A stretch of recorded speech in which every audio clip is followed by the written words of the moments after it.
வணக்கம். 11th economics இயல் 8 இந்திய பொருளாதாரம் விடுதலைக்கு முன்னரும் பின்னரும். விடுதலை எந்த விலைக்கும் ஈடாகாது. விடுதலை என்பது வாழ்வின் மூச்சு. வாழ்வதற்காக மனிதன் எதை கொடுக்க மாட்டான். டெய்லர் கோவன். அறிமுகம். இந்த இயல் விடுதலைக்கு முன் பின் இந்தியாவில் நடைபெற்ற முக்கிய நிகழ்வுகளை பற்றி விவாதிக்கிறது. இந்தியா நீண்ட காலமாக காலனி ஆதிக்கத்தின் கீழ் இருந்தது. காலனித்துவம் என்பது இரண்டு நாடுகளுக்கு இடையேயான சமூக மற்றும் பொருளாதார தொடர்புகளில் ஒரு நாடு அதிகாரம் செலுத்தும் நிலையிலும் மற்றொரு நாடு அடிமையாக இருப்பதையும் குறிக்கும். அதிகார நிலையில் உள்ள நாடுதான் அதிகாரம் செலுத்தும் நாட்டின் மீது அரசியல் கட்டுப்பாடு மட்டுமில்லாமல் பொருளாதார கொள்கையையும் தீர்மானிக்கிறது. அடிமை நாட்டு மக்கள் தங்கள் நாட்டின் வளங்களை பயன்படுத்துவதிலும் முக்கியமான பொருளாதார நடவடிக்கைகளை மேற்கொள்வதிலும் தன்னிச்சையான முடிவுகளை மேற்கொள்ள முடியாமல் இருப்பார்கள். காலனி ஆதிக்கத்தின் கசப்பான அனுபவத்தை இந்தியா பெற்றுள்ளது. ஆங்கிலேயர் காலத்தில் இந்திய பொருளாதாரம். வாஸ்கோடகாமா இந்தியாவில் உள்ள கோழிக்கோட்டிற்கு மே 20, 1498 வந்ததற்கு பின்னர் இந்தியாவிலிருந்து ஐரோப்பாவுடனான கடல் வாணிகத்தின் தன்மையில் மாற்றம் ஏற்பட்டது. வாஸ்கோடகாமா கோழிக்கோடுக்கு வரும்போது மே 20, 1498 வந்ததுக்கு அப்புறம்தான் இந்தியாவிலிருந்து ஐரோப்பாவுடனான கடல் வாணிகத்தோட தன்மையில் மாற்றம் ஏற்பட்டது. போர்ச்சுகீசியர்கள் கிபி 1510 கோவாவுடன் வணிகம் செய்தனர். போர்ச்சுகீசியர்கள் 1510 கோவாவுடன் வணிகம் செய்து வந்தனர். 1601 ஆங்கில கிழக்கிந்திய கம்பெனி ஆரம்பிக்கப்பட்டவுடன் ஆங்கிலேயர்கள் இந்திய பெருங்கடல் வழி வணிகத்தை தொடங்கினர். 1614 சர் தாமஸ் ரோ பேரரசர் ஜஹாங்கீரிடமிருந்து தொழிற்சாலைகள் அமைக்க அனுமதி பெறுவதில் வெற்றி பெற்றதுடன் இந்தியாவில் பல்வேறு பகுதிகளை மெதுவாக ஆக்கிரமிப்பு செய்தார். சர் தாமஸ் ரோ பேரரசர் ஜஹாங்கீரிடமிருந்து தொழிற்சாலைகள் அமைக்க அனுமதி பெற்றதுக்கு அப்புறம்தான் இந்தியாவில் பல்வேறு பகுதிகளை மெதுவாக ஆக்கிரமிப்பு செய்தார். பிளாசிப் போருக்கு 100 ஆண்டுகளுக்கு பின் ஆங்கில கிழக்கிந்திய கம்பெனியின் ஆட்சி இறுதியாக ஒரு முடிவுக்கு வந்தது. 1858 ஆங்கில பாராளுமன்றம் இந்தியாவை ஆளும் அதிகாரத்தை ஆங்கில கிழக்கிந்திய கம்பெனிகளிடமிருந்து ஆங்கிலேய அரசுக்கு மாற்றி ஒரு சட்டம் இயற்றியது. ஆங்கில கிழக்கிந்திய கம்பெனியிடமிருந்து அதிகாரம் ஆங்கிலேய அரசுக்கு மாற்றப்பட்ட போது இந்திய பொருளாதார நிலைமையை முழுவதுமாக மாற்ற இயலவில்லை. ஆங்கிலேயர் கால வரலாறு. ஆங்கிலேயர் காலத்தில் ஆங்கிலேயர் நுழைவுக்கு முன் இந்திய பொருளாதாரம் கிராமத்தை சார்ந்து வாழ்ந்து வந்தது. அப்போது கிராம பொருளாதாரமானது சுயசார்பு பொருளாதாரமாக இருந்தது. ஆனால் ஆங்கிலேய ஆட்சியின் போது தொழிற்சாலைகள் வளர அனுமதிக்கப்பட்டன. பொருளாதார மற்றும் அமைப்பு ரீதியான இந்த மாற்றம் இந்திய பொருளாதார நிலையை பின்தங்கிய நிலைக்கு தள்ளியது. சிக்கல்கள் அனைத்தும் உடல்நலம், குடியிருப்பு, குழந்தைகள் மற்றும் பெண்கள் நலன், உழைப்பாளர்கள், பொழுதுபோக்கு, குற்றங்கள், சமூக சீர்குலைவு ஆகியவற்றை சார்ந்ததாகவே இருந்தன. இந்த சிக்கல்கள் காரணமாக ஒழுங்குற அமைக்கப்பட்ட சமூக பணிகளின் முக்கியத்துவத்திற்கான தேவை உணரப்பட்டது. பிரிட்டன் நாடு இந்தியாவை காலனி ஆதிக்கத்தின் கீழ் 200 ஆண்டுகளுக்கும் மேலாக சீரழித்து வந்தது. காலனி ஆதிக்க சிதைப்பின் அடிப்படையில் முழு காலத்தையும் வரலாற்று பொருளியல் வல்லுநர்கள் 3 கட்டங்களாக பிரித்தனர். அவை வணிக மூலதன காலம், தொழில் மூலதன காலம், நிதி மூலதன காலம். 3 காலங்களாக பிரிச்சாங்க. என்னலான்னா வணிக மூலதன காலம், தொழில் மூலதன காலம், நிதி மூலதன காலம். வணிக மூலதன காலம் 1757 ஆண்டிலிருந்து 1813 ஆண்டு வரையிலான காலம் வணிக மூலதன காலமாகும். ஆங்கில கிழக்கிந்திய கம்பெனியின் முக்கிய நோக்கம் இந்திய கிழக்கிந்திய பொருட்களை முற்றுரிமையாக வணிகம் செய்து லாபம் ஈட்டுவதே ஆகும். இக்காலத்தில் பிரிட்டனில் தொழில் மூலதனத்தை முன்னேற்ற இந்தியா ஒரு மிக முக்கியமான சுரண்டல் பிரதேசமாக இந்திய கிழக்கிந்திய கம்பெனி கருதியது. 1750 1760 ஆண்டுகளில் வங்காளமும் தென்னிந்தியாவும் ஆங்கிலேய கிழக்கிந்திய கம்பெனியின் அரசியல் நெருக்கடிக்கு உள்ளான போது முற்றுரிமை வணிகத்தின் அல்லது வணிகத்தின் நோக்கம் நிறைவேறியது. உபரிகளை இங்கிலாந்திற்கு கடத்துவதில் இந்நிர்வாகம் வெற்றி பெற்றது. இந்திய தலைவர்கள் இப்பிரச்சனையை சுரண்டலுடன் ஒப்பிட்டனர். எல்லாவற்றிற்கும் மேலாக இந்நிறுவன அலுவலர்கள் அனைவரும் நேர்மையற்று ஊழல் நிறைந்தவர்களாக இருந்தனர். தொழில் மூலதன காலம் 1813 முதல் 1858 ஆண்டு வரையிலான காலம் தொழில் மூலதன காலமாகும். பிரிட்டிஷ் துணிமணிகளின் சந்தையாக இந்தியா விளங்கியது. இந்தியாவிலிருந்து மலிவு விலையில் பெறப்பட்ட கச்சா பொருட்கள் இங்கிலாந்திற்கு ஏற்றுமதி செய்யப்பட்டு முழுமை பெற்ற பொருட்கள் இந்தியாவிற்கு அதிக விலையில் இறக்குமதி செய்யப்பட்டன. இவ்வாறு இந்தியர்கள் வஞ்சிக்கப்பட்டனர். இந்தியாவின் பாரம்பரிய கைவினைப் பொருட்கள் புறக்கணிக்கப்பட்டன. நிதி மூலதன காலம் 19ஆம் நூற்றாண்டின் இறுதி ஆண்டுகளிலிருந்து விடுதலை அடைந்த காலம் வரை 3வது கட்டமான நிதி மூலதன காலமாகும். இக்காலகட்டத்தில் மேலாண்மை முகமை நிறுவனங்கள், ஏற்றுமதி இறக்குமதி நிறுவனங்கள், செலவாணி மாற்று வங்கிகள், சில மூலதன ஏற்றுமதிகள் ஆகியவற்றில் நிதி ஆதிக்கம் தொடங்கியது. இந்திய மூலதனத்தை கொள்ளையடித்து இந்தியாவில் இருப்பு பாதை, சாலை வசதிகள், அஞ்சலகத்துறை, பாசனம், ஐரோப்பிய வங்கி முறை, கல்வி ஆகிய குறிப்பிட்ட பகுதிகளில் பெரிய அளவில் முதலீடு செய்ய பிரிட்டன் முடிவு செய்தது. இதனால் சில பயன்களும் விளைந்தன என்பதை மறுக்க முடியாது. பிரிட்டன் ரயில்வே கட்டமைப்பு கொள்கையானது கற்பனை செய்ய முடியாத பொருளாதார பயனில்லா கொள்கையாகும். இந்தியாவின் வரி செலுத்துவோர் இருப்பு பாதை நிர்மாணத்திற்கு நிதி செலுத்த கட்டாயப்படுத்தப்பட்டனர்.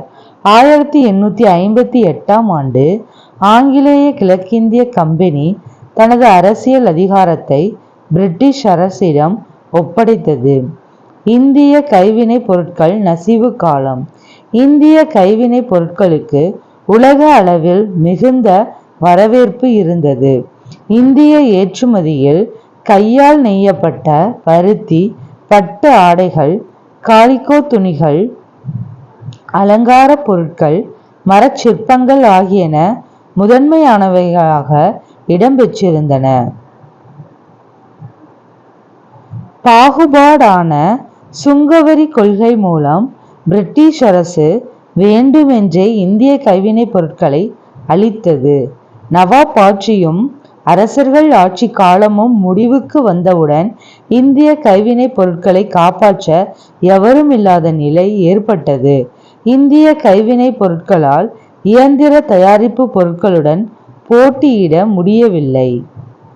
இந்தியாவில் ரயில்வே அறிமுகமான முன் பிரிட்டிஷ் பொருட்களான உள்நாட்டு சந்தை அதிகரித்தது. இந்திய நில உடைமை முறைகள்.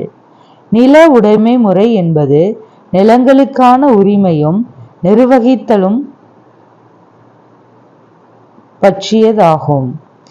பிற முறைகளிலிருந்து நில உடைமை முறை பின்வரும் விதங்களில் வேறுபடுகிறது. நிலம் யாருக்கு சொந்தமானது? நிலத்தில் யார் அறுவடை செய்வது?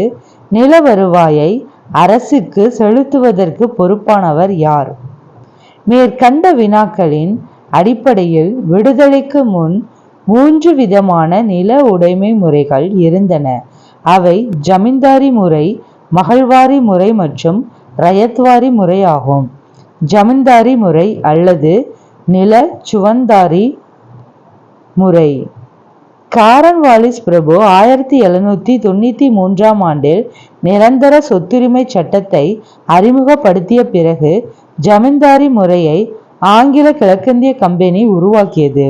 இம்முறையில் நிலச்சுவாந்தாரர்களும் ஜமீன்தாரர்களும் நிலத்தின் சொந்தக்காரர்களாக அறிவிக்கப்பட்டு நில வருவாயை அரசுக்கு செலுத்த வேண்டிய முழு பொறுப்பும் அவர்களிடமே வழங்கப்பட்டது. வசூலிக்கப்பட்ட நில வருவாயில் 11/10 பங்கு அரசுக்கு செலுத்தப்பட வேண்டும் என்றும் மீத தொகை ஜமீன்தாரர்களுக்கான ஊதியமாகவும் அறிவிக்கப்பட்டது. மகள்வாரி முறை அல்லது இனவாரி முறை. இம்முறை அறிமுகப்படுத்தப்பட்டு பின்னர் மத்திய பிரதேசத்திற்கும் பஞ்சாபிற்கும் விரிவுபடுத்தப்பட்டது. இம்முறையில் கிராம மக்களாலான குழுவினர் நில சொந்தக்காரர்களாக இருந்து நிர்வாகம் செய்தனர். அக்குழுவினர் நிலத்தை உழவர்களிடம் பிரித்து கொடுத்து அவர்களிடமிருந்து வருவாயை பெற்று அரசுக்கு செலுத்தினர். ரயத்வாரி முறை அல்லது சொந்த சாகுபடி முறை. இம்முறையில் முதலில் தமிழ்நாட்டில் அறிமுகம் செய்யப்பட்டு பின்னர் மகாராஷ்டிரா, குஜராத், அஸ்ஸாம், கூர்க், கிழக்கு பஞ்சாப், மத்திய பிரதேசம் ஆகிய இடங்களுக்கு விரிவுபடுத்தப்பட்டது. இம்முறையில் நிலத்தை சொந்தம் கொண்டாடும் உரிமையும் நிலத்திற்கான கட்டுப்பாடும் நில உரிமையாளரிடமே இருந்தது. உழுபவருக்கும் உரிமையாளருக்கும் இடையே நேரடியான தொடர்பு இருந்தது. விடுதலைக்கு முன்னர் இம்முறை குறைந்த அடக்குமுறை உடையதாக இருந்தது. தொழில் காலனித்துவ முதலாளித்துவம். இந்தியாவில் ஆங்கிலேய ஆட்சி காலத்தில் தொழில் மாறுதல் நிலை செயல்பாடு பொதுவாக 2 வகைகளாகும். 19ஆம் நூற்றாண்டில் தொழில் வளர்ச்சி. 19ஆம் நூற்றாண்டில் ஆங்கிலேய முதலீட்டாளர்கள் தாங்கள் பெற்ற அனுபவங்களின் அடிப்படையில் பல முன்னோடி தொழில் நிறுவனங்களை இந்தியாவில் ஆரம்பித்தனர். ஆங்கிலேய நிறுவனங்களுக்கு நிலையான ஆதரவு கிடைத்தது. 19ஆம் நூற்றாண்டில் ஆங்கிலேய தொழில் புரட்சிக்கு வித்திட்ட போதும் அவர்கள் லாபத்தை ஈட்டுவதையே முதன்மை குறிக்கோளாக கொண்டிருந்தனர். இந்திய பொருளாதாரத்தை முன்னேற்றுவதில் ஆர்வமில்லாமல் இருந்தனர். 19ஆம் நூற்றாண்டின் இறுதியில் 36 சணல் ஆலைகளும் 194 பருத்தி ஆலைகளும் அதிக எண்ணிக்கையிலான தொழில் பூங்காக்களும் இருந்தன.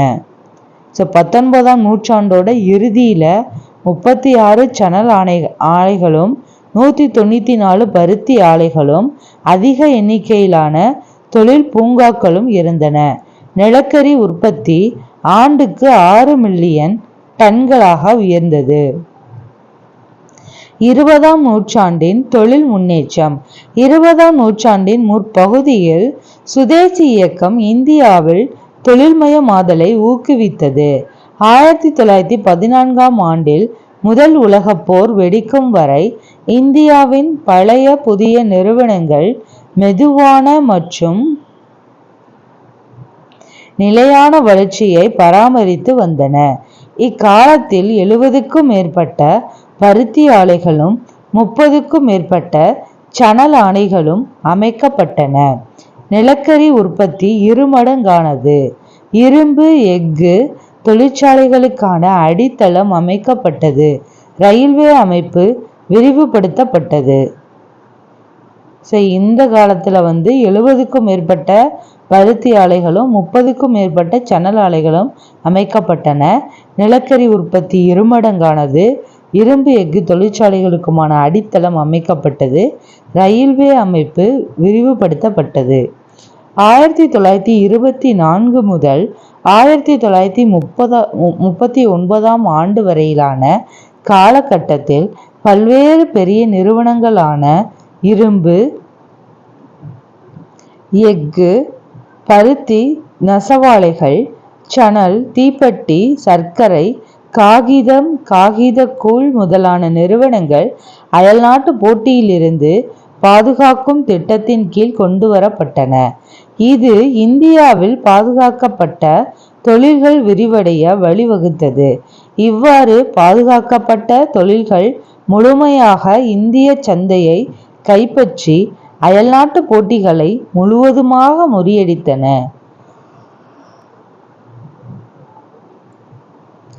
ஆரம்பத்தில் ஆங்கிலேய அரசு இந்திய பொருளாதாரத்தை மூலப்பொருட்கள் உருவாக்குவதாக உருமாற்றி தங்கள் நாட்டின் பொருட்களுக்கான சந்தையாக இந்தியாவை ஆக்க முயற்சி செய்தது. இதன் மூலம் பல வழிகளில் இந்திய பொருளாதாரத்தை நசுக்க முயற்சித்தது. ஆங்கிலேய முதலீட்டாளர்கள் சாதகமான இந்திய புவியியல் காரணிகளை பயன்படுத்தி படிப்படியாக சணல், தேயிலை, காஃபி, பருத்தி, நெசவு, காகிதம், காகிதக்கூழ், சர்க்கரை போன்ற பல்வேறு தொழில்களை இந்தியாவில் உருவாக்கினார்கள்.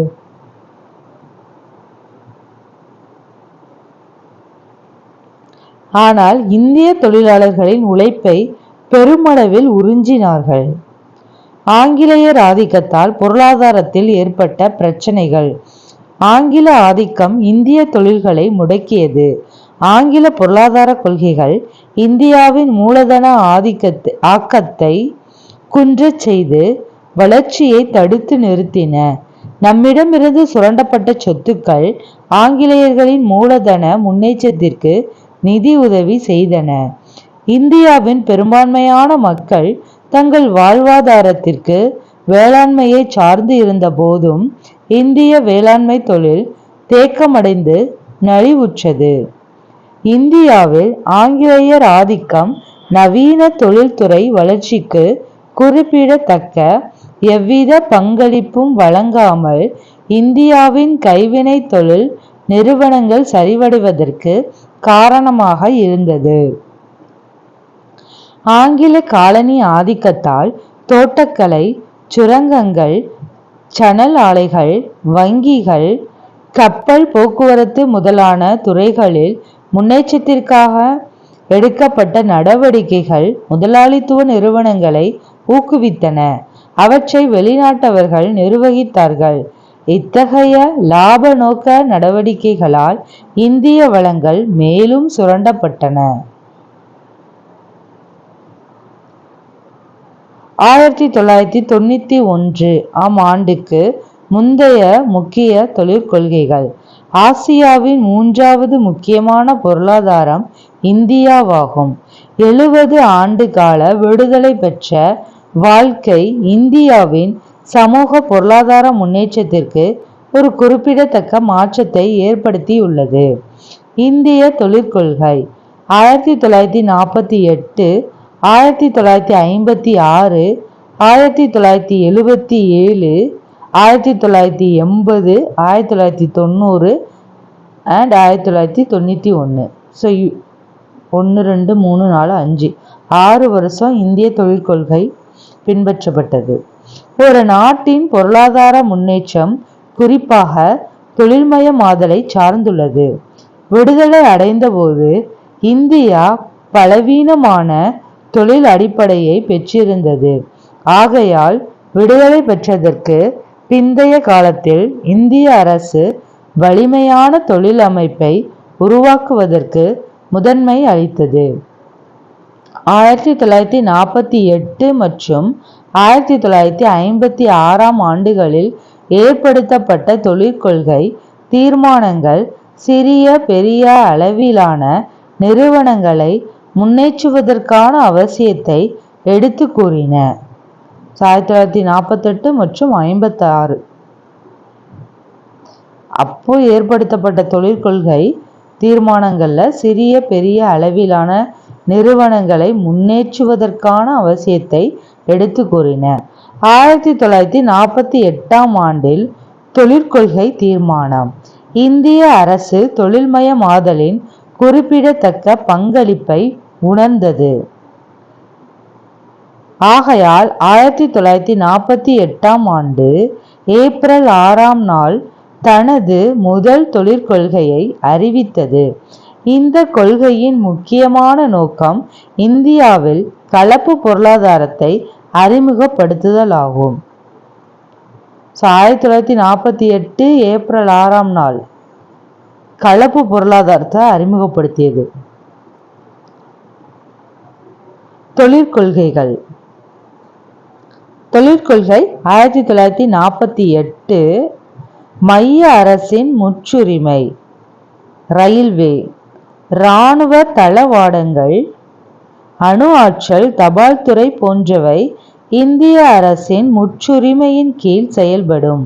மாநில அரசின் முற்றுரிமை இயற்கை வளங்களான நிலக்கரி, எஃகு, விமான உதிரி பாகங்கள் தயாரிப்பு, வாகன உற்பத்தி, கம்பியில்லாத தொடர்பு சாதனங்கள், எண்ணெய் வளங்கள் போன்றவை மாநில அரசின் முற்றுரிமையின் கீழ் செயல்படும்.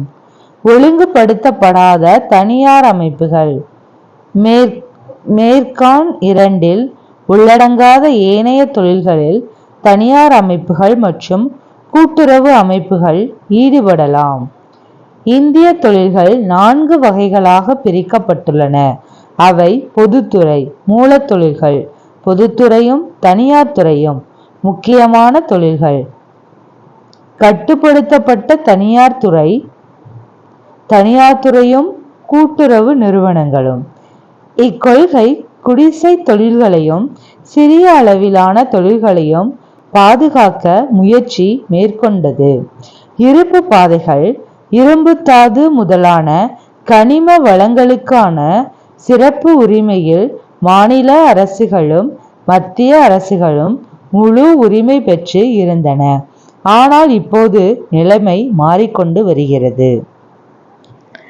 இந்திய அரசு பிற நாடுகளில் இருந்து கிடைக்கக்கூடிய வெளிநாட்டு முதலீட்டின் முக்கியத்துவத்தை ஊக்குவித்தாலும் அதன் முழு கட்டுப்பாடு இந்தியர்களின் கரங்களிலேயே இருக்க வேண்டும் என்று முடிவு செய்தது. 1956 தொழிற்கொள்கை தீர்மானம் 1956 தொழிற்கொள்கை மகளனோபிஸின் வளர்ச்சி மாதிரியின் அடிப்படையில் அமைக்கப்பட்டது. இது நீண்டகால பொருளாதார வளர்ச்சிக்கு கனரக தொழிற்துறையின் முக்கியத்துவத்தை உணர்த்தியது. தொழிற்கொள்கை 1956 தொழில்கள் 3 வகையாக பிரிக்கப்பட்டன.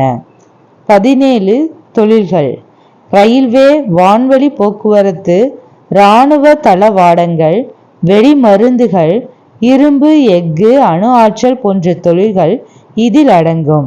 12 தொழில்கள்: மாநில அரசு சொந்தமாக கொண்டிருக்கும் இந்த தொழில்களுக்கு தனியார் துறை துணையாக இருக்கும் என எதிர்பார்க்கப்பட்டது. 3வது பிரிவு மேற்காண் தொழில்கள் தவிர்த்து ஏனைய தொழில்கள் தனியார் துறையோ அரசு துறையோ வளர்ச்சியை நோக்கமாக கொண்டு செயல்பட தடையில்லை.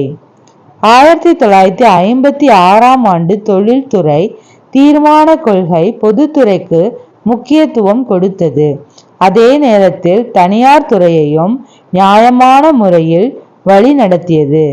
அரசாங்கம் குடிசை தொழில்களையும் சிறு தொழில்களையும் ஊக்குவித்து நேரடி மானியம் அளித்தது. பெருமளவு உற்பத்தி நிறுவனங்களின் உற்பத்தியை கட்டுப்படுத்த பல்வேறு விதமான வரிகளையும் அரசு விதித்தது. வளர்ச்சிகளால் வட்டார வேற்றுமையை குறைக்க இந்த தொழிற்கொள்கை வலியுறுத்தியது. இந்திய முதலீடுகளின் தேவையை அரசு புரிந்திருந்தது. 1991 தொழிற்கொள்கை தீர்மானம். புதிய பொருளாதார கொள்கையின் முக்கிய நோக்கமாவது இந்திய பொருளாதாரத்தை உலகமயமாக்கல் மூலம் அங்காடியை திறந்து விடுதல் ஆகும். இதன் மூலம் இந்திய அங்காடிக்கு ஒரு புதிய திசையை வழங்குவதாகும்.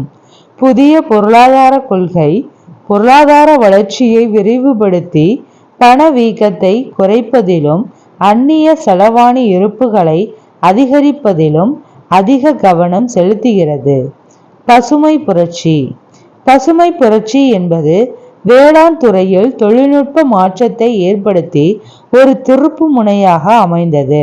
1960ஆம் ஆண்டிற்கு பிறகு பாரம்பரிய வேளாண் முறைகள் சிறிது சிறிதாக மாற்றப்பட்டு புதிய தொழில்நுட்ப வேளாண் முறைகள் இந்தியாவில் செயல்படுத்தப்பட்டன. இதற்கு ஆரம்பமாக 1960-61 7 மாவட்டங்களில் வழிநடத்தும் திட்டம் மூலமாக புதிய தொழில்நுட்பத்தை வேளாண் துறையில் பயன்படுத்தும் முயற்சி எடுக்கப்பட்டது.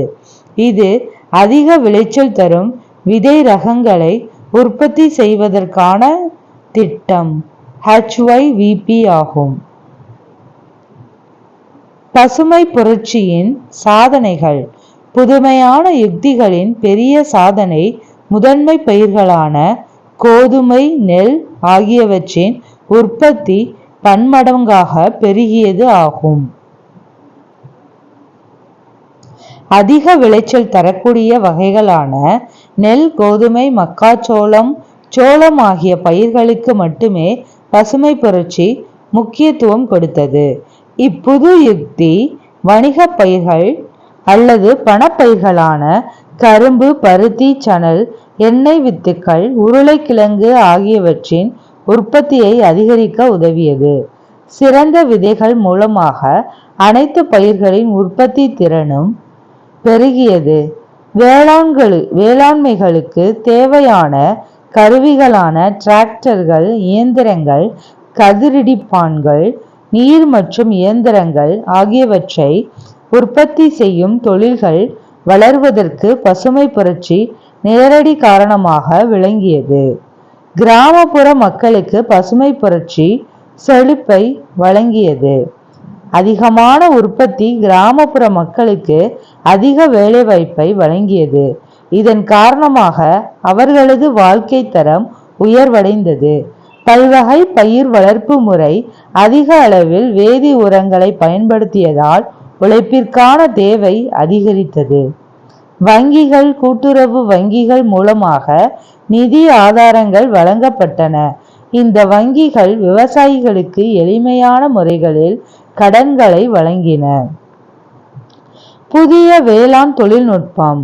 விதை, உரங்கள், தண்ணீர் தொழில்நுட்பம் அல்லது பசுமை புரட்சி என புதிய வேளாண் யுக்தி பல்வேறு பெயர்களில் அழைக்கப்படுகிறது. வானவில் புரட்சி. பச்சை பசுமை புரட்சி வேளாண் உணவு தானிய புரட்சி உற்பத்தி. வெள்ளை வெண்மை புரட்சி பால். நீலம் நீல புரட்சி மீன். மஞ்சள் புரட்சி எண்ணெய் வித்துக்கள். தங்க புரட்சி பழங்கள் ஆப்பிள். கருப்பு புரட்சி பெட்ரோலியம். வெள்ளி புரட்சி முட்டை.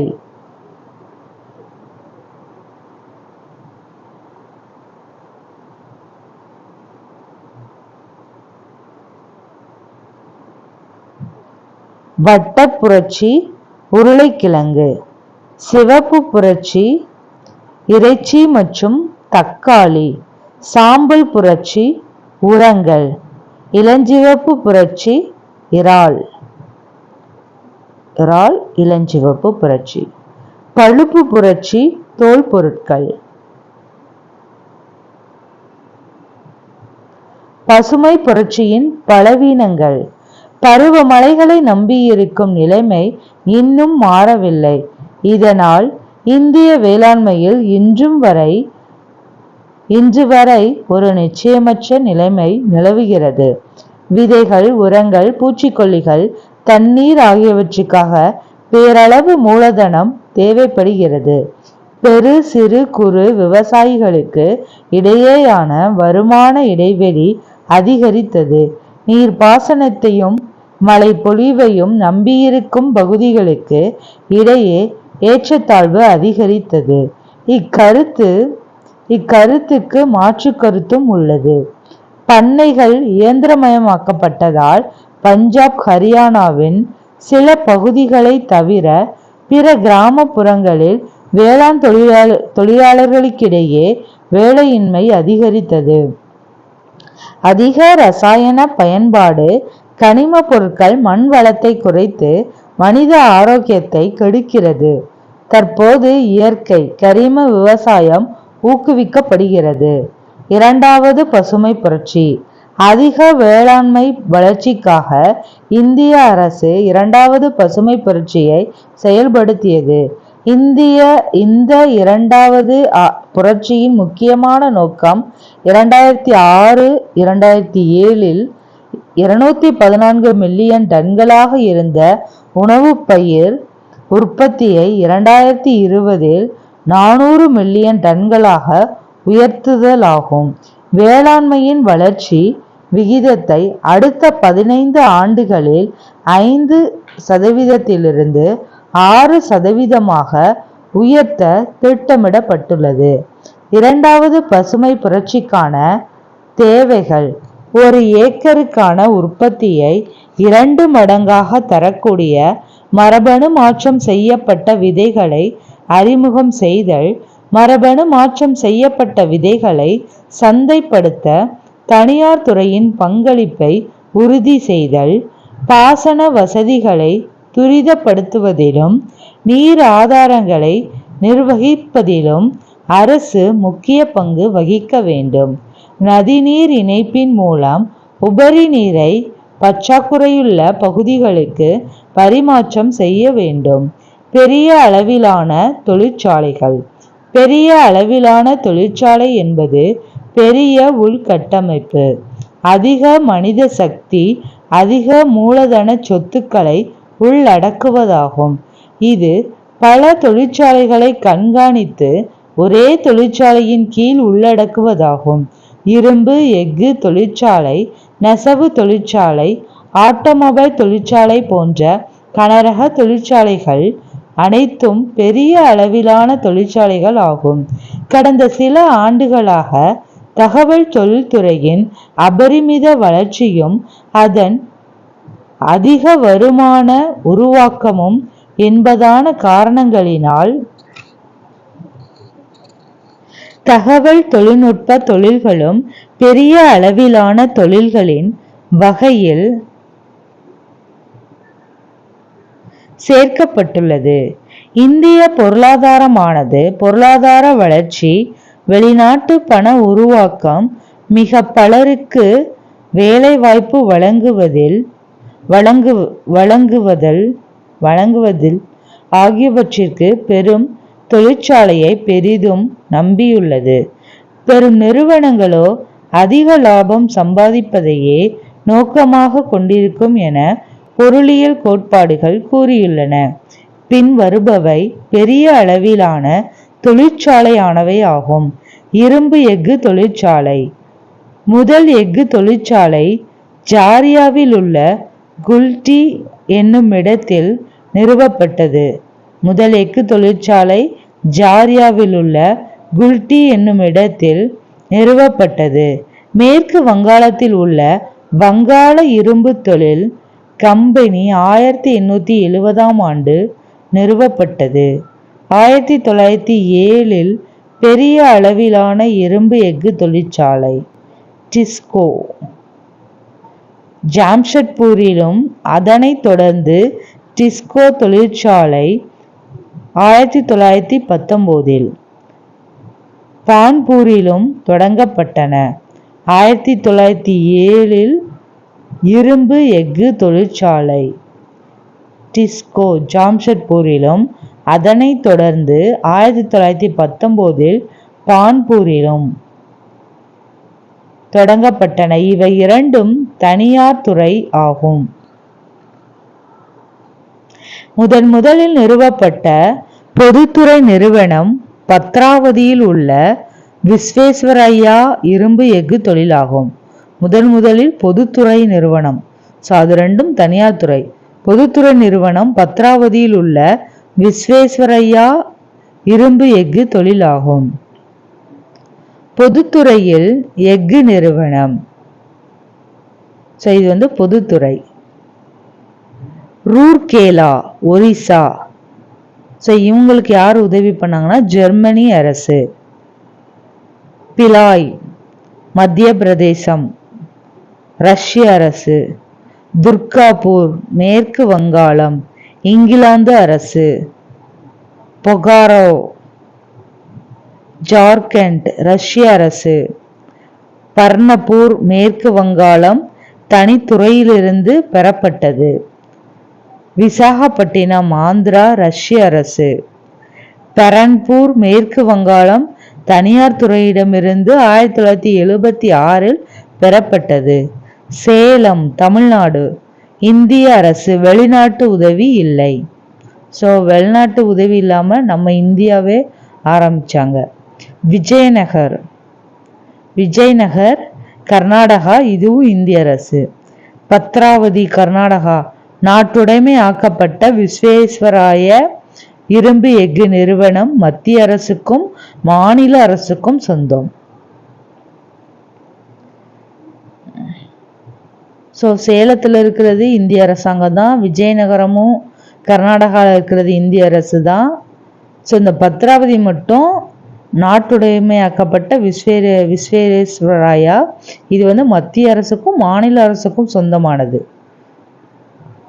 பெரன்பூர் மேற்கு வங்காளம் தனியார் துறையிடமிருந்து 1976 பெறப்பட்டது. இந்த பர்னப்பூரும் தனித்துறையிலிருந்து பெறப்பட்டது. விசாகப்பட்டினம் ஆந்திரா, பொக்காரா ஜார்க்கண்ட், பிலாய் மத்திய பிரதேசம் ரஷ்ய அரசு. ஜெர்மனி அரசு ரூர்கேலா ஒரிசா. இங்கிலாந்து அரசு துர்காபூர் மேற்கு வங்காளம். மேற்கூறப்பட்ட அனைத்தும் சாயில் SAIL ஆல் நிர்வகிக்கப்படுகின்றன. தற்போது டிஸ்கோ TISCO தவிர மற்ற அனைத்து முக்கியமான இரும்பு எஃகு நிறுவனங்களும் பொதுத்துறையின் கீழ் இயங்குகின்றன. இந்திய எஃகு நிறுவனம் SAIL. இந்திய எஃகு நிறுவனம் தான் SAIL. 1974 நிறுவப்பட்டது. மேலும் எஃகு துறையை மேம்படுத்தும் பொறுப்பும் அதற்கு அளிக்கப்பட்டது. தற்போது இந்தியா எஃகு உற்பத்தியில் உலக அளவில் 8வது உயரிய இடத்தில் உள்ளது. தற்போது இந்தியா எஃகு உற்பத்தியில் உலக அளவில் 8வது உயரிய இடத்தில் உள்ளது. சணல் தொழில். இந்தியா போன்ற நாட்டிற்கு சணல் தொழில் மிக முக்கியமானதாகும். காரணம், இத்தொழில் மூலம் வெளிநாட்டு செலவாணி ஈட்டப்படுகிறது. மேலும் இத்தொழில் கணிசமான வேலைவாய்ப்பை அளிக்கிறது. 1855 மேற்கு வங்க மாநிலத்திலுள்ள ரேஷ்ரா என்னும் ஊரில் புதுமையப்படுத்தப்பட்ட தொழிற்சாலை முதல்முறையாக உருவாக்கப்பட்டது. அதாவது 1855 மேற்கு வங்க மாநிலத்திலுள்ள ரேஷ்ரா என்னும் ஊர்ல புதுமையை மையப்படுத்தி தொழிற்சாலை முதன்முறையாக உருவாக்கப்பட்டது. இந்தியாவின் சணல் தொழில் தொன்று தொட்டு ஏற்றுமதி செய்து வருகிறது.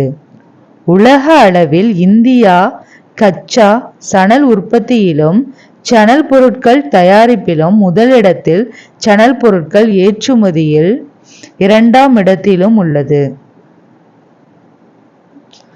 சணல் பொருட்கள் தயாரிப்பதில் உலக அளவில் இந்தியா கச்சா சணல் உற்பத்தியில சணல் பொருட்கள் தயாரிப்பதில் முதலிடத்திலும் சணல் பொருட்களை ஏற்றுமதியில 2ஆம் இடத்திலும் உள்ளது.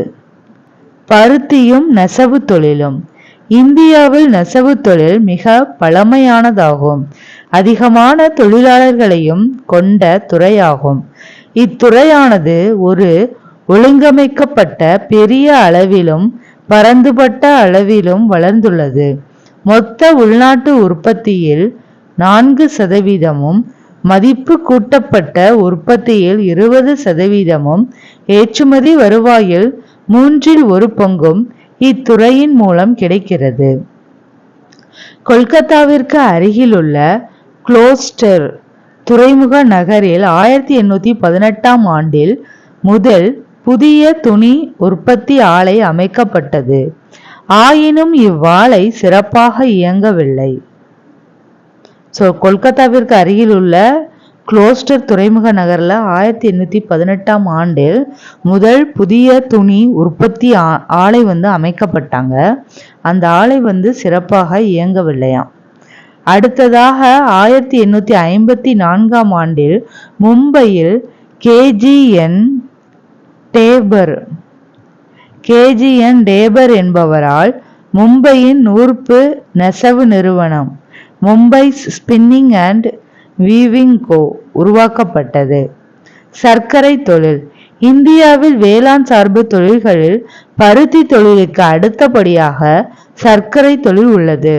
உலக அளவில் இந்தியா பெரிய அளவிலான சர்க்கரை உற்பத்தியாளராகவும் பெரிய அளவிலான நுகர்வோராகவும் இருக்கிறது. சர்க்கரை உற்பத்தியில் இந்திய அளவில் 1/3 அளவை மகாராஷ்டிரா மாநிலம் மட்டுமே உற்பத்தி செய்கிறது. அடுத்தபடியாக உத்தரப்பிரதேச மாநிலம். சர்க்கரை உற்பத்தியில் 1/3 மகாராஷ்டிரா இருக்கு. அடுத்தபடியாக உத்தரப்பிரதேச மாநிலம். உரத்தொழில். இந்தியாவில் நைட்ரஜனை பயன்படுத்தி தயாரிக்கும் உரத்தொழிலானது உலகின் 3வது பெரிய தொழிலாகும். இந்தியாவில் உரத்தொழில் 3வது இடத்தில் இருக்கு உலக அளவில். காகித தொழில். 1812இல் வங்கத்தில் உள்ள செராம்பூர் ஊரில் இயந்திரத்தால் செயல்படும் காகித ஆலை உருவாக்கப்பட்டது. 1812இல் வங்கத்தில் உள்ள செராம்பூர் ஊரில் இயந்திரத்தால் செயல்படும் காகித ஆலை உருவாக்கப்பட்டது. உலகிலுள்ள காகித தொழிற்சாலைகளின் பட்டியலில் இந்தியா 15வது இடத்தில் உள்ளது. பட்டு தொழில். இயற்கையான பட்டு தயாரிப்பில் இந்தியா 2ஆம் இடத்தில் உள்ளது. சீனா முதலிடம். பட்டு தொழிலில் இந்தியா 2ஆம் இடம், சீனா முதலிடம். தற்போது உலக அளவில் இந்தியாவின் உற்பத்தி 16% ஆகும். இந்தியா மட்டுமே கீழ்கண்ட வணிக அடிப்படையிலான 5 வகையான பட்டு துணிகளை உற்பத்தி செய்கிறது. அதாவது மல்பரி பட்டு, வெப்பமண்டல டஸ்ஸர் பட்டு, ஓக் டஸ்ஸர், பட்டு எரி மற்றும் முகா பட்டு ஆகியன. மல்பரி பட்டு, வெப்பமண்டல டஸ்ஸர் பட்டு, ஓக் டஸ்ஸர், பட்டு எரி மற்றும் முகா பட்டு. பெட்ரோலியம் மற்றும் இயற்கை எரிவாயு. அஸ்ஸாம் மாநிலத்தில் உள்ள டிக்பாய் என்னும் ஊரில் 1889இல் வெற்றிகரமாக முதல் முறையாக எண்ணெய் கிணறு தோண்டப்பட்டது. அஸ்ஸாம் மாநிலத்தில் உள்ள டிக்பாய் என்னும் ஊர்ல 1889 வெற்றிகரமாக முதல் முறையாக எண்ணெய் கிணறு தோண்டப்பட்டது. தற்போது நாட்டின் பல்வேறு பகுதியில் எண்ணெய் இருப்பிடங்கள் அடையாளம் காணப்பட்டு எண்ணெயை வெளியில் எடுப்பதற்கான பணிகள் நடந்து வருகின்றன. இத்தகைய எண்ணெயும் மற்ற எரிவாயு வளங்களையும் எடுப்பதற்காக உத்தரகாண்ட் மாநிலத்தில் உள்ள டேராடூன் நகரில் 1956ஆம் ஆண்டில் எண்ணெய் மற்றும் எரிவாயு கழகம் ONGC உருவாக்கப்பட்டது. உத்தரகாண்ட் மாநிலத்தில் உள்ள டேராடூன்ல 1956ஆம் ஆண்டில் எண்ணெய் மற்றும் எரிவாயு கழகம் ONGC உருவாக்கப்பட்டது. சிறிய அளவிலான தொழிற்சாலைகள். இந்திய பொருளாதார முன்னேற்றத்தில் சிறு தொழில்கள் முக்கியமான பங்கு வகிக்கின்றன. மொத்த புத்தாக்கங்களில் 60 முதல் 70 விழுக்காடு சிறு தொழில்கள் மூலமாக கிடைத்தவையே. இன்றைய பெரிய தொழில்களில் பெரும்பான்மையானவை சிறு தொழில்களாக உருவாக்கப்பட்டு பின் வளர்ந்து பெரிய தொழில்களாக மாறியுள்ளன. இந்தியாவின் பொருளாதார வளர்ச்சியில் சிறு தொழில்களின் பங்கு பின்வரும் பகுதிகளில் காண்போம். பொருளாதார முன்னேற்றத்தில் சிறு தொழில்களில் பங்கு. சிறு தொழில்கள் மூலம் வேலைவாய்ப்பு. சிறு தொழில்கள் அதிக தொழிலாளர்களை பயன்படுத்தும் உத்தியை பயன்படுத்துகின்றன. இதனால் அதிக வேலைவாய்ப்பு கொடுக்கும் துறையாக உள்ளது. இதன் மூலமாக வேலையில்லா திண்டாட்டம் பெரிய அளவில் குறைகிறது. சிறு தொழில் துறையானது கைவினைஞர்கள், தொழில்நுட்ப பயிற்சி பெற்றவர்கள், தொழில் முனைபவர்கள், பாரம்பரிய கலைஞர்கள், கிராமப்புற மக்கள், அமைப்பு சாரா நிறுவனங்கள் ஆகியோருக்கு வேலை வாய்ப்பை அளிக்கிறது. சிறு தொழில்துறையில் உழைப்பு முதலீட்டு விகிதம் அதிகம். சிறு தொழில் தரும் சமமான மண்டல வளர்ச்சி. சிறு தொழில்கள் பெரும்பாலும் பின்தங்கிய பகுதிகளிலும் கிராமப்புற பகுதிகளிலும் அமைவதால் இவற்றின் தாக்கம் பரந்துபட்ட வளர்ச்சியை அளிக்கிறது. கிராமங்களிலும் பின்தங்கிய பகுதிகளிலும் தொழில் வளர்ச்சி வேற்றுமைகளை களைய உதவி செய்கிறது. சிறு தொழில்களின் வளர்ச்சியினால் மக்கள் தொகை நெருக்கம், சேரிகளின் வளர்ச்சி, சுகாதாரமின்மை, மாசுபாடு ஆகியவை குறைகிறது. இவை இந்தியாவின் புறநகர் பகுதி மற்றும் கிராமப்புற பகுதிகளிலும் வாழும் மக்களின் வாழ்க்கை தரத்தை உயர்த்துகிறது. இதனால் நாட்டின் பல்வேறு பகுதிகளில் தொழில் முனைவோர் உருவாகவும் அவர்கள் திறமை வெளிப்படவும் வாய்ப்பாகிறது. அதோடு வருமானம் குறிப்பிட்ட ஒரு சில வணிக குடும்பங்களில் மட்டும் குவியாமல் பலரது கைகளில் பரவ வாய்ப்பளிக்கிறது. உள்ளூர் வளங்களை பயன்படுத்த சிறு தொழில் உதவி செய்கிறது.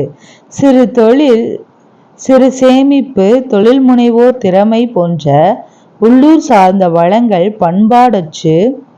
பயன்பாடற்று வீணாகாமல் அது வெளிப்படவும் பலருக்கும் பயன்படவும் சிறு தொழில் காரணமாகிறது.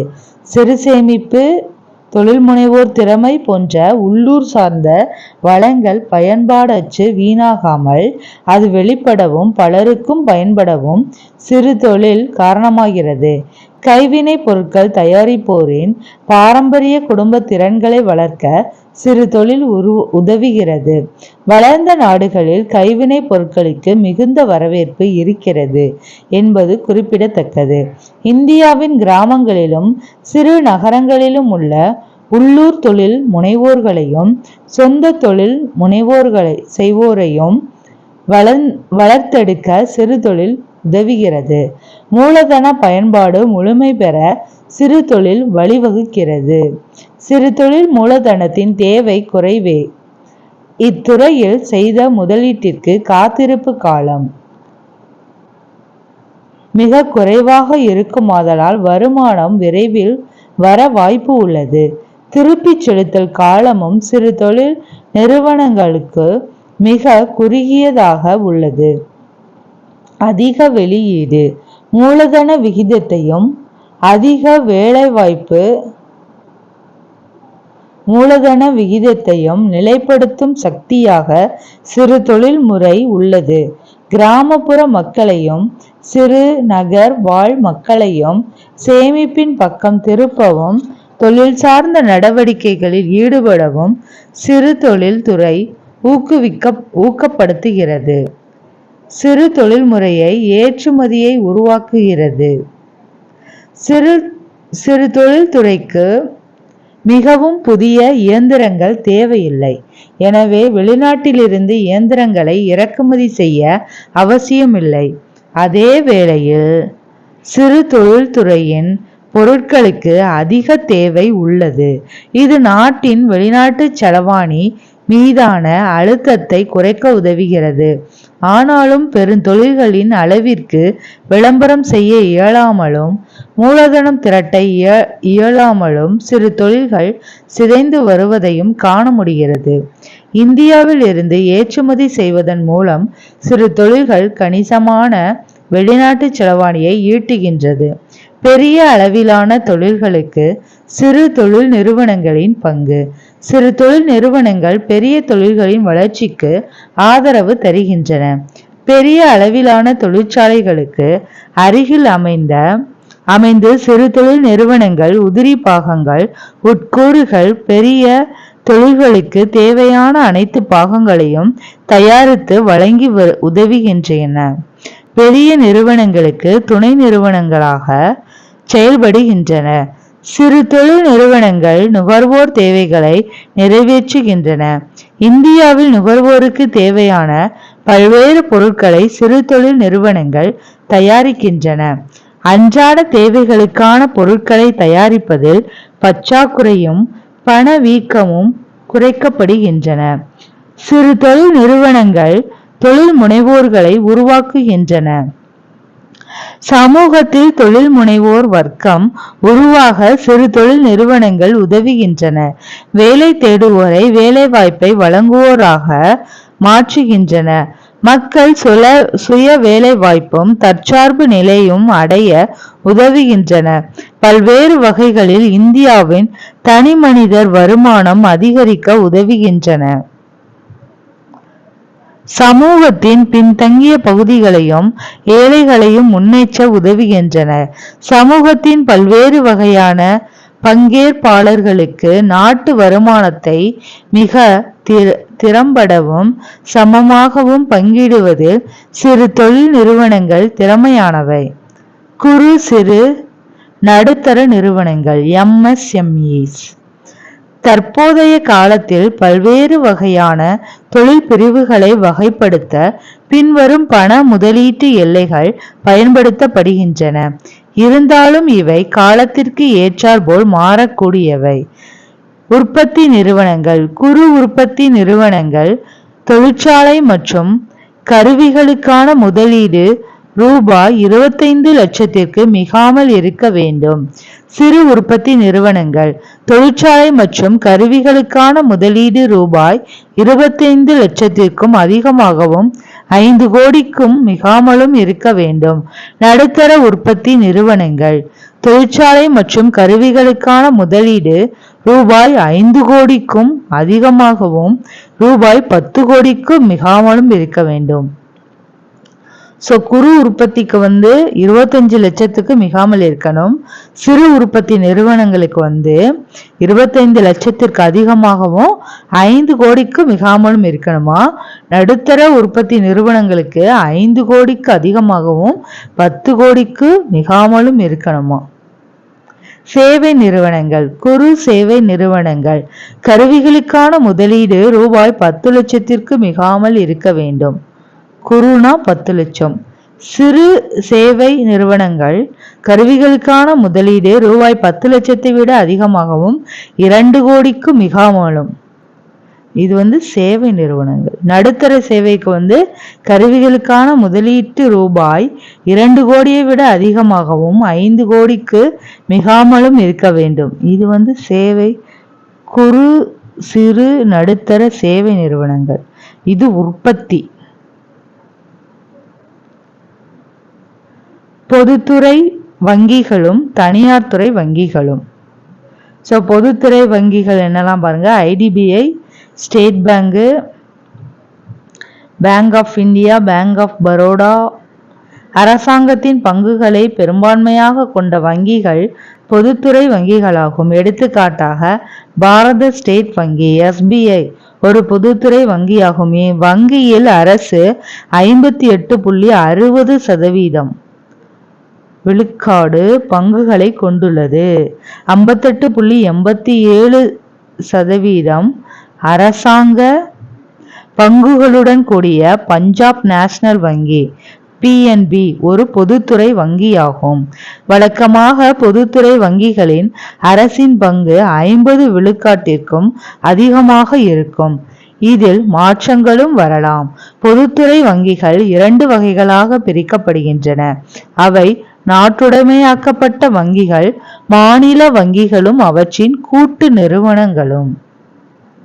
நாட்டுடைமையாக்கப்பட்ட வங்கிகளின் நிறுவன செயல்பாடுகளை அரசாங்கம் கட்டுப்படுத்தி ஒழுங்குபடுத்துகிறது. எடுத்துக்காட்டாக பாரத ஸ்டேட் வங்கி SBI, பஞ்சாப் நேஷனல் வங்கி PNB, bank of Baroda BOB, oriental வங்கி OBC, அலகாபாத் வங்கி, மேலும் பல வங்கிகள் இருந்த போதிலும் பொதுத்துறை வங்கிகள் பங்குகளை விற்கும்போது தனது பங்குகளின் எண்ணிக்கையை அரசு தொடர்ந்து குறைத்து வருகிறது. இதன் காரணமாக இவ்வங்கிகளில் அரசாங்கம் சிறுபான்மை பங்குதாரராக மாறவும் வாய்ப்புள்ளது. இதற்கான காரணம் தனியார் மயமாக்கல் கொள்கையாகும். தனியார் துறை வங்கிகள். Top 10 private sector banks in India: Karur Vysya Bank, Federal Bank, Kotak Mahindra Bank, ING Bank, IndusInd Bank, Yes Bank, ICICI Bank, HDFC Bank, JNK, Axis Bank. இது டாப் 10. இவ்வங்கிகளில் பெரும்பான்மையான பங்குகள் அரசு சாராத தனியார் நிறுவனங்கள், பெருநிறுவனங்கள், கார்ப்பரேஷன் மற்றும் தனி மனிதர் வசம் உள்ளன. இவ்வங்கிகள் தனியார் நிர்வாகிகளால் நிர்வகிக்கப்படுகின்றன. இந்தியாவில் உள்ள மொத்த வங்கிகளில் 72.9% வங்கிகள் பொதுத்துறை வங்கிகளாகவும் மீதமுள்ளவை தனியாரால் நிர்வகிக்கப்படும் வங்கிகளாகவும் உள்ளன. எண்ணிக்கை அடிப்படையில் 27 பொதுத்துறை வங்கிகளும் 22 தனியார் வங்கிகளும் உள்ளன. தலைமை வங்கிகளான இந்திய ரிசர்வ் வங்கி RBI தன்னுடைய வெவ்வேறு வங்கி ஆட்சியின் மூலம் வங்கிகளுக்கு பணம் வழங்குதல், சிறிய அளவிலான நிதி வங்கிகளுக்கும் உரிமம் வழங்குதல் SFB ஆகிய பணிகளை செய்ய அனுமதி அளித்துள்ளது.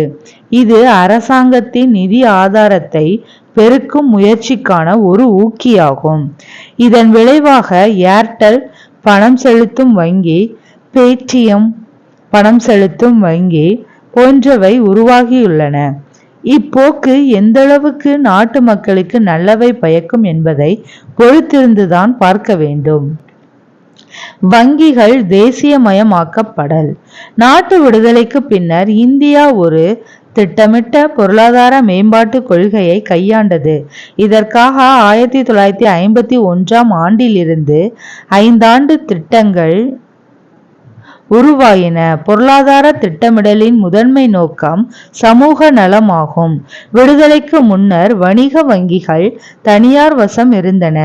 இவ்வங்கிகள் அரசாங்கம் திட்டமிடலுக்கான சமூக இலக்குகளை அடைவதற்கு உதவி செய்ய தவறின. ஆகையால் அரசு 14 பெரிய வணிக வங்கிகளை ஜூலை 19, 1969ஆம் ஆண்டு நாட்டுடைமையாக்க முடிவு செய்தது. 1980ஆம் ஆண்டில் அரசு மேலும் 6 வணிக வங்கிகளை நாட்டுடைமை ஆக்கியது. 1980ல் அரசு மேலும் 6 வணிக வங்கிகளை நாட்டுடைமை ஆக்கியது. 14 பெரிய வணிக வங்கி ஜூலை 19, 1969இல் நாட்டுடைமை ஆக்கியது. நாட்டுடைமை ஆக்கலின் நோக்கங்கள். பின்வரும் நோக்கங்களை அடைவதற்காக இந்திய அரசு வணிக வங்கிகளை தேசியமயமாக்கியது. நாட்டுடைமை ஆக்கலின் முதன்மையான நோக்கம் சமூக நலத்தை அடைவதே ஆகும். வேளாண்மை, சிறுதொழில், குடிசை தொழில் நிறுவனங்களின் பங்களிப்பை விரிவுபடுத்துவதற்கும் பொருளாதார முன்னேற்றத்திற்கும் நிதி தேவைப்பட்டது.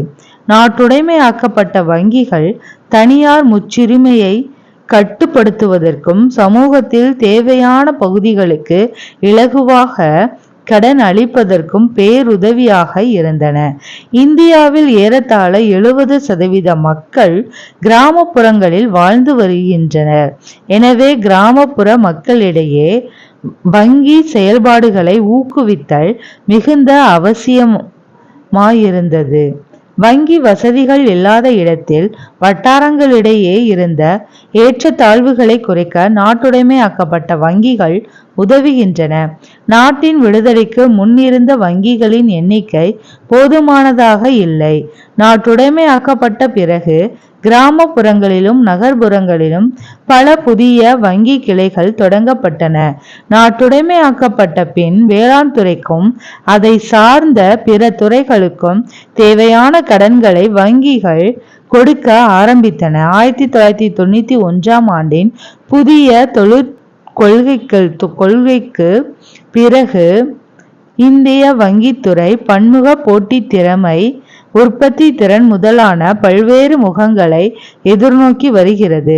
மேற்கூறிய முன்னேற்றங்கள் இருந்தும் கிராமத்திலும் குடிசை பகுதியிலும் வாழும் மக்கள் தங்களின் கடன் தேவைக்கு உள்ளூரில் கடன் வழங்குபவர்களை சார்ந்திருக்க வேண்டியுள்ளது. நாட்டுடைமையாக்குதல் 1969 50 கோடிக்கும் மேல் வைப்பு தொகை கொண்ட 14 வங்கிகள் நாட்டுடைமை ஆக்கப்பட்டன. 1969 50 கோடிக்கும் மேல் வைப்பு தொகை கொண்ட இருப்பு தொகை 50 கோடி இருந்துதான். 1969 14 வங்கிகள் நாட்டுடைமைக்கு ஆக்கப்பட்டன. 1980 200 கோடிக்கு மேல வைப்பு தொகை கொண்ட 6 வங்கிகள் நாட்டுடைமை ஆக்கப்பட்டன. 19 ஜூலை 1969 அப்போ 14 நாட்டுடைமையாக்கப்பட்டதுல அது என்னென்ன வங்கின்னு பார்த்தீங்கன்னா, அலகாபாத் வங்கி, bank of Baroda, bank of Maharashtra, Canara bank, இந்திய வங்கி, தேனா வங்கி, இந்தியன் வங்கி, மத்திய வங்கி, தேனா வங்கி, இந்தியன் வங்கி, இந்தியன் ஓவர்சீஸ் வங்கி, பஞ்சாப் நேஷனல் வங்கி, சிண்டிகேட் வங்கி, யூனியன் வங்கி, யுனைடெட் வங்கி, யூகோ வங்கி, பேங்க் ஆஃப் இந்தியா.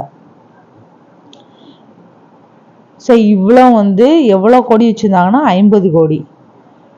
15 ஏப்ரல் 1950 இவ்வளோ இந்த 6 வங்கி 200 கோடிக்கு மேலே வைப்பு வச்சுருந்தாங்களாம். ஆந்திரா வங்கி, கார்ப்பரேஷன் வங்கி, new bank of India, oriental bank of commerce, Punjab Sindh வங்கி, விஜயா வங்கி. வங்கிகள் இணைப்பு பஞ்சாப் நேஷனல் வங்கியுடன் oriental bank of commerce, united வங்கி ஆகியன இணைக்கப்பட்டன. இந்த பேங்குக்குள்ளேயும் 2 பேங்க் இணைச்சிருக்காங்க. பஞ்சாப் நேஷனல் வங்கியுடன் ஓரியண்டல் பேங்க் ஆஃப் காமர்ஸும் யுனைடெட் வங்கி ஆகியன இணைக்கப்பட்டன. கனரா வங்கியோட சிண்டிகேட் வங்கி இணைக்கப்பட்டது. யூனியன் பேங்க் ஆஃப் இந்தியாவுடன் ஆந்திரா வங்கி, கார்ப்பரேஷன் வங்கி ஆகியன இணைக்கப்பட்டன. இந்தியன் வங்கியுடன் அலகாபாத் வங்கி இணைக்கப்பட்டது. இந்திய 5 ஆண்டு திட்டங்களின் சாதனைகள். பொருளாதார திட்டமிடலின் நோக்கம் வரையறுக்கப்பட்ட அளவிலான வளங்களை திறம்பட பயன்படுத்தி விரும்பிய இலக்குகளை அடைதலாகும். 5 ஆண்டு திட்டங்கள் வாயிலாக பொருளாதார திட்டமிடலை மேற்கொள்ளும் முறை ரஷ்யாவிடமிருந்து முன்னாள் சோவியத் ரஷ்யா USSR தருவிக்கப்பட்டது. இதுவரை இந்தியா 12 5ஆண்டு திட்டங்களை செயல்படுத்தியுள்ளது. 12ஆம் 5ஆண்டு திட்டமே 2012 முதல் 2017 வரை 12வது 5ஆண்டு திட்டம் இறுதியான 5ஆண்டு திட்டம் என அறிவிக்கப்பட்டது. இந்திய அரசு 5ஆண்டு திட்டங்களை நிறுத்திவிட்டு அதற்கு பதிலாக நிதி Aayog, national institution for transforming India மூலம் திட்டமிட முடிவு செய்துள்ளது. முதல் 5ஆண்டு திட்டம் 1951 முதல் 56. இது ஹெரால்ட்-டாமர் மாதிரியை அடிப்படையாக கொண்டது. இதன் முதன்மை நோக்கம் நாட்டின் வேளாண் முன்னேற்றமாகும். இத்திட்டம் 3.6% வளர்ச்சி வீதத்துடன் இலக்கை விட அதிகம் வெற்றி பெற்றது. முதலாம் 5ஆண்டு திட்டம் ஹெரால்ட்-டாமர் மாதிரியை அடிப்படையாக வச்சு வேளாண்மையை தான் முன்னேற்றணும்னு வச்சாங்க. 3.6% வளர்ச்சியோட அதிகம், இலக்கை விட அதிகம் வெற்றி பெற்றது. இரண்டாவது ஐந்தாண்டு திட்டம் 1956 1961. இத்திட்டம் பேராசிரியர் PC மஹலனோபிஸ் மாதிரியை அடிப்படையாக கொண்டது. இதன் முதன்மை நோக்கம் தொழில் முன்னேற்றத்தை மேம்படுத்துவது. இத்திட்டமும் 4.1% வெற்றி பெற்றது. மூன்றாவது ஐந்தாண்டு திட்டம் 1961 முதல் 1961. இத்திட்டம் காட்கில் திட்டம் என்று அழைக்கப்பட்டது. இத்திட்டத்தோட முதன்மை நோக்கம் சுதந்திரமான பொருளாதாரம் மற்றும் சொந்த முன்னேற்ற நிலையை ஏற்படுத்துதல் ஆகும்.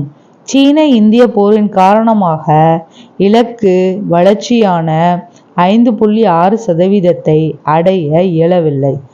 இந்த திட்டம் போடுறப்ப சீனாக்கும் இந்தியாவுக்கும் போர் நடந்தது. அதனால இந்த திட்டம் தோல்வி அடைந்தது. திட்ட விடுமுறை காலம், அதனால இப்போ என்ன பண்ணுறாங்கன்னா ஒரு பிரேக் எடுத்துக்கிறாங்க. திட்ட விடுமுறை காலம் 1966 முதல் 1969. இந்தியா பாகிஸ்தான் போரும் மூன்றாவது ஐந்தாண்டு திட்டத்தின் தோல்வியுமே இத்திட்ட விடுமுறைக்கான முதன்மை காரணமாகும். இந்தியா பாகிஸ்தான் போரும் நடந்திருக்கு. அதனால தான் இது மிகப்பெரிய தோல்வி அடைஞ்சிருக்கு. இக்காலகட்டத்தில் ஓராண்டு திட்டங்கள் உருவாக்கப்பட்டு வேளாண் சார் துறைகளுக்கும் தொழில் துறைகளுக்கும் முக்கியத்துவம் கொடுக்கப்பட்டது. நான்காம் ஐந்தாண்டு திட்டம் 1969 முதல் 1964. இத்திட்டத்தின் 2 முக்கிய நோக்கங்கள் நிலையான வளர்ச்சியும் தற்சார்பு நிலையை அடைதலும். இத்திட்டம் அதன் இலக்கான 5.7% வளர்ச்சியை எட்டாமல் 3.3% வளர்ச்சியை மட்டுமே வச்சு தோல்வியடைந்தது. 5.7ன்னு இலக்கு வச்சிருக்காங்க, ஆனால் 3.3 தான் அடைஞ்சிருக்கு. இதுவும் தோல்வி அடைந்தது. ஐந்தாம் ஐந்தாண்டு திட்டம் 1974 79. இத்திட்டத்தில் வேளாண்மை தொழில்துறை சுரங்க தொழில் ஆகியவற்றுக்கு முன்னுரிமை வழங்கப்பட்டது. ஒட்டுமொத்தமாக நோக்குகையில் இலக்கு வளர்ச்சியான 4.4% விட அதிகமான 4.8% வளர்ச்சி பெற்று இத்திட்டம் வெற்றி பெற்றது. இத்திட்டத்திற்கான முன்வரைவு DP தார் அவர்களால் தயாரிக்கப்பட்டது. இத்திட்டம் 1978 ஓராண்டுக்கு முன்பே கைவிடப்பட்டது. இந்த டார் திட்டம் ஓராண்டுக்கு முன்னாடியே கைவிடப்பட்டதாம். சுழல் திட்டம் 1978-79 ஆண்டுகளில் ஓராண்டு காலத்திற்காக இச்சுழல் திட்டம் தொடங்கப்பட்டது. இது 5வது திட்டத்தை நீக்கிய பிறகு தொடங்கப்பட்டது. இடையில ஒரு சுழல் திட்டம்னு ஒன்று வைக்கிறாங்க 78-79. ஆறாம் ஐந்தாண்டு திட்டம் 80 முதல் 85. இத்திட்டத்தின் அடிப்படை நோக்கம் வறுமை ஒழிப்பும் தொழில்துறை தற்சார்பும் ஆகும். வறுமை ஒழிப்பு ஹார்பி ஹட்டோ என்பதே இதன் லட்சியமாகும். இது முதலீட்டு திட்டத்தை அடிப்படையாக கொண்டது. இத்திட்டத்தின் வளர்ச்சி இலக்கு எவ்வளவு இலக்கு வச்சாங்கன்னா 5.2%. ஆனால் 5.7% வளர்ச்சி எட்டப்பட்டது. ஏழாம் ஐந்தாண்டு திட்டம் 1985 முதல் 90. இத்திட்டத்தின் நோக்கம் தன்னிறைவு பொருளாதாரத்தை உருவாக்குதல், ஆக்கப்பூர்வமான வேலைவாய்ப்பை வழங்குதல் ஆகியவற்றை உள்ளடக்கியது. தன்னிறைவு பொருளாதாரம், வேலை வாய்ப்பு வழங்குறது தான் இதனோட முக்கிய நோக்கம். முதன்முறையாக பொதுத்துறைக்கும் மேலாக தனியார் துறைக்கும் முன்னுரிமை வழங்கப்பட்டது. இது தனியார் துறையின் வெற்றியாக அமைந்தது. இத்திட்டத்தின் வளர்ச்சி இலக்கு 5.0%, ஆனால் 6.0 வளர்ச்சி காணப்பட்டது. ஆண்டு திட்டங்கள். மைய அரசில் நிலையற்ற அரசியல் சூழல் நிலவியதால் 8ஆம் ஐந்தாண்டு திட்டத்தை நடைமுறைப்படுத்த இயலவில்லை. எனவே 1990-91 மற்றும் 91-92 ஆண்டுகளுக்கு 2 ஓராண்டு திட்டங்கள். இங்க ஒரு பிரேக் எடுத்துக்கிறாங்க. ஒரு ஆறாண்டு திட்டம் சொல்லி 2 இயரும் 2 ஓராண்டு திட்டங்கள் உருவாக்கப்பட்டன. 90 to 91 ஓராண்டு திட்டம், 91 to 92 ஓராண்டு திட்டம். அது முடிஞ்சதுக்கப்புறம் 8ஆம் ஐந்தாண்டு திட்டம் 92 முதல் 97 வரை. இத்திட்டத்தில் வேலைவாய்ப்பு, கல்வி, சமூக நலம் முதலான மனிதவள மேம்பாட்டு நடவடிக்கைகளுக்கு முன்னுரிமை கொடுக்கப்பட்டது. இத்திட்ட காலத்தில் இந்தியாவிற்கான புதிய பொருளாதார கொள்கை அறிமுகப்படுத்தப்பட்டது. இத்திட்டத்தின் வளர்ச்சி இலக்கு 5.6% வச்சாங்க. ஆனால் 6.8 வரைக்கும் வளர்ச்சி எட்டப்பட்டது. இது சக்சஸ் ஆயிடுச்சு. 9வது ஐந்தாண்டு திட்டம் 1997 2002 வரை. சமூக நீதியுடன் கூடிய சமமான வளர்ச்சிக்கு இத்திட்டத்தில் முக்கிய கவனம் கொடுக்கப்பட்டது. இத்திட்ட கால இலக்கான 7% வளர்ச்சி எட்டப்படவில்லை. இந்திய பொருளாதாரம் 5.6% வளர்ச்சியை மட்டுமே அடைந்தது.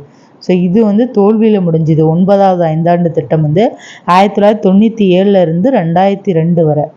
10ஆம் ஐந்தாண்டு திட்டம் 2002 வரை 2007 வரை. இத்திட்டம் அடுத்த 10 ஆண்டுகளில் தலா வருவாயை 2 மடங்காக உயர்த்த இலக்கு நிர்ணயித்தது. இத்திட்டம் 2012ஆம் ஆண்டில் வறுமை விகிதத்தை 15% குறைக்கும் குறிக்கோளை கொண்டிருந்தது. இத்திட்டத்தின் வளர்ச்சி இலக்கு 8, ஆனால் 7.2% மட்டுமே எட்டப்பட்டது. ஸோ இதுவும் கொஞ்சம் தோல்வியில் அடைஞ்சது.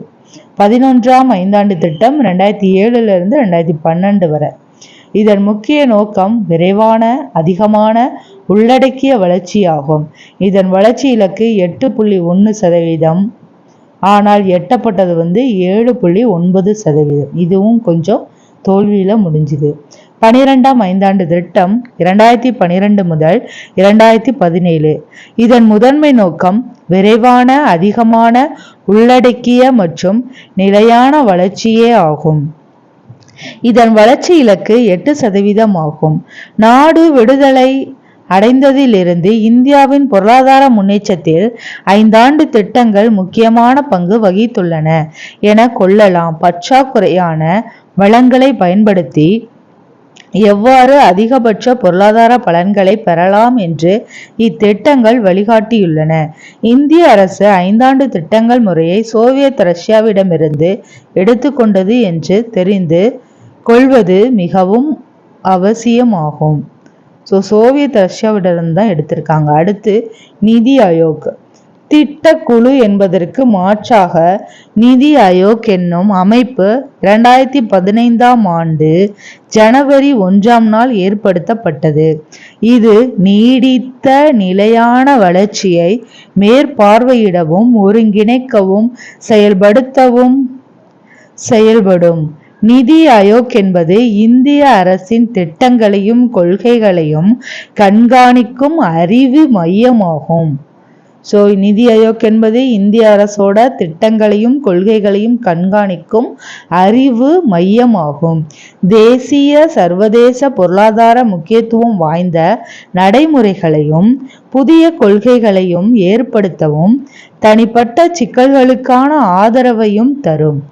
இது சார்ந்த சாதனைகளை புரிந்து கொள்ள தனிப்பட்ட ஆராய்ச்சியை மேற்கொள்ள வேண்டும். மேம்பாட்டு குறியீடு HDI. மனித மேம்பாட்டு குறியீடு 1990ஆம் ஆண்டு முதல் ஐக்கிய நாடுகள் முன்னேற்ற கூட்டமைப்பு ஒவ்வொரு ஆண்டும் மனித மேம்பாட்டு அறிக்கையை பிரசுரம் செய்கிறது. இக்குறியீடு கீழ்காணும் 3 குறியீடுகளை அடிப்படையாக கொண்டது. இக்குறியீடு நாடு, மாநிலம், மாவட்டம் எனும் அளவில் தற்போது தயாரிக்கப்படுகிறது. மக்களின் உண்மையான வாழ்க்கை தரத்தை அரசு கண்டறிய HDI பயன்படுகிறது. மனித மேம்பாட்டு குறியீடு HDI என்பதை பாகிஸ்தான் நாட்டை சார்ந்த பொருளியல் அறிஞர் மஹபூல் உல் ஹுக் என்பவர் உருவாக்கினார். இந்த HDI குறியீடை யார் உருவாக்குனாங்க? பாகிஸ்தான் நாட்டை சார்ந்த பொருளியல் அறிஞர் மஹபூல் ஹக். இந்தியாவை சேர்ந்த அமர்த்தியா குமார் சென் அவர்கள் 1990 அதை மேம்படுத்தினார். குறியீட்டை உருவாக்குனவங்க அவங்க. அமர்த்தியா சென் அமர்த்தியா குமார் சென் அவர்கள் 1990 அதை மேம்படுத்தினார். இதனை ஐக்கிய நாடுகள் முன்னேற்ற திட்டம் UNDP வெளியிட்டது. இது எதிர்பார்க்கப்படும் வாழ்நாள் குறியீடு, கல்வி குறியீடு மற்றும் மொத்த உள்நாட்டு உற்பத்தி அடிப்படையில் அமைக்கப்பட்டது.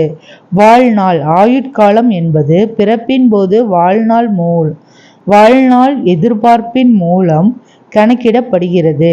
கல்வி தகுதி வாழ்க்கை தரம் வாங்கும் சக்தியின் அடிப்படையிலான தனி மனிதர் வருமானத்தை கொண்டு கணக்கிடப்படுகிறது.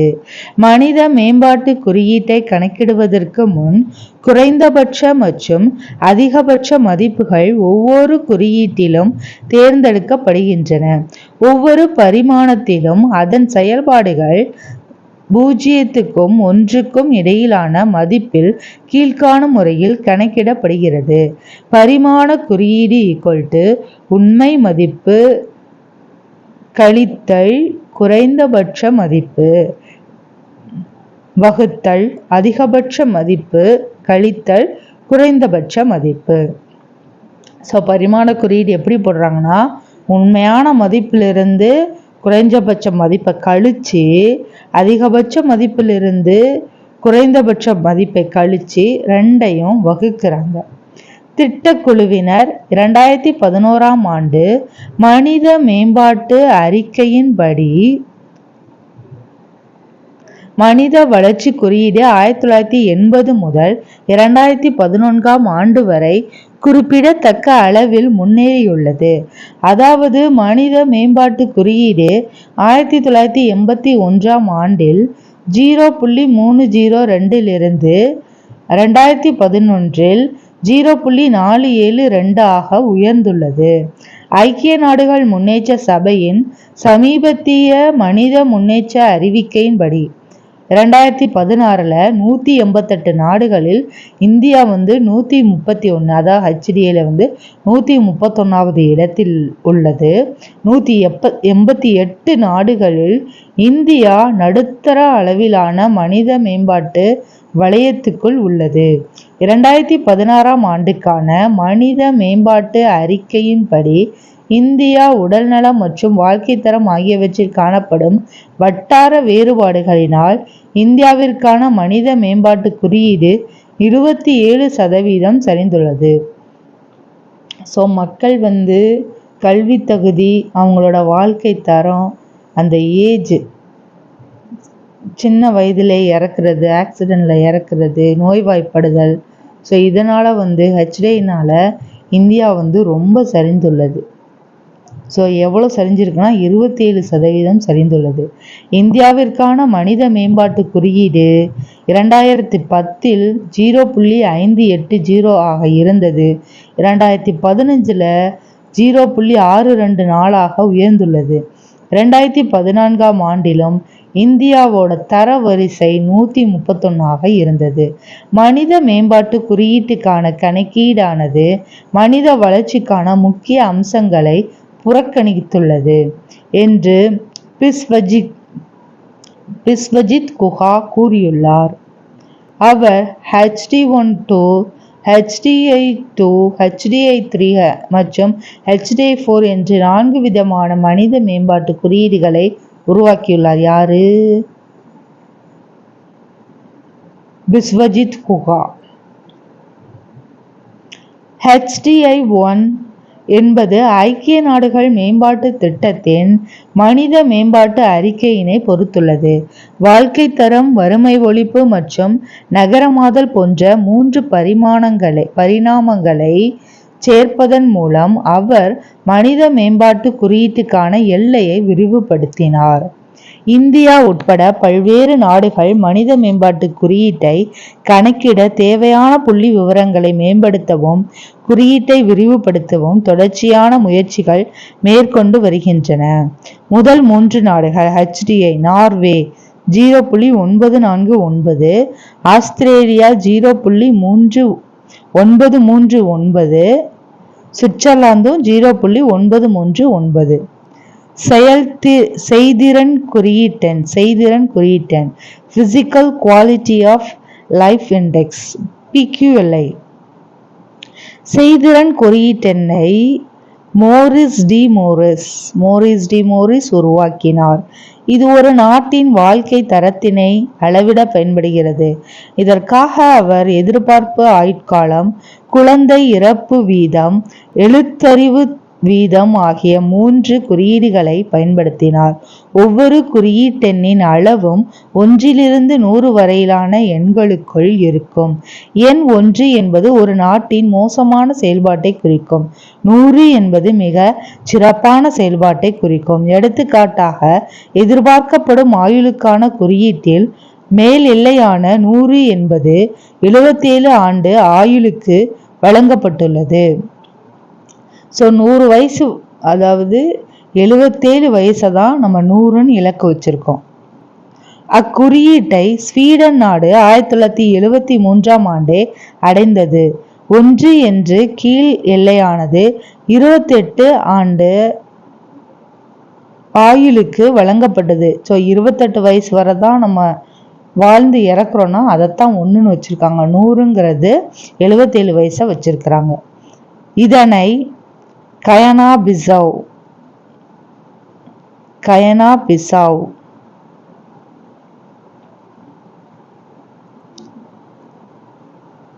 நாடு 1960ஆம் ஆண்டு பெற்றுள்ளது. PQLIக்கும் HDIக்கும் ஒரு வேறுபாடு உள்ளது. HDIயில் வருமானம் சேர்க்கப்படுகிறது, PQLIயிலிருந்து வருமானம் நீக்கப்படுகிறது. HDIயில் வருமானத்தையும் சேர்க்கிறாங்க, ஆனால் PQLIயில் வருமானத்தை நீக்கப்படுகிறது. உடல் பணம் சார்ந்த மேம்பாட்டை HDI குறிப்பிடப்படுகிறது. PQLI உடல் சார்ந்த மேம்பாட்டை மட்டுமே குறிக்கிறது. தொகுப்புரை: ஆங்கிலேயர்கள் இந்தியாவிற்கு நல்ல ஆட்சியை வழங்குவதை விட இந்தியர்களிடமிருந்து பணத்தை பறிப்பதையே தங்கள் நோக்கமாக கொண்டிருந்தனர் என்பது பலரின் கருத்தாக இருந்தது. ஆங்கிலேயர் ஆட்சியின் போது சில சாதகமான செயல்பாடுகளும் நிகழ்ந்தன. அவர்கள் சதி, உடன்கட்டை ஏறும் வழக்கம் முதலான பல மூடப்பழக்க வழக்கங்களை ஒழித்தனர். தொடர்வண்டி சேவை, ஆங்கில மொழி கல்வி, முதலாளித்துவ பொருளாதாரத்திற்கான தேவையான கட்டமைப்பு, அடிப்படை வசதிகள் ஆகியவற்றை உருவாக்கினர். விடுதலைக்கு பிறகு பல்வேறு துறைகளில் வளர்ச்சி இலக்குகளை அடைய தேவையான பல்வேறு கொள்கைகளை இந்திய அரசு 5 ஆண்டு திட்டங்களின் உதவியோடு உருவாக்கியது. ஆனாலும் மோசமான உடல்நலம், பெண் சிசு கொலை, குழந்தை பாலின விகிதம், கழிவறையை பயன்படுத்துதல் குறைவு, சமூக பொருளாதார ஏற்றத்தாழ்வுகள் ஆகியவை முக்கிய சவால்களாக இன்றும் தொடர்கின்றன.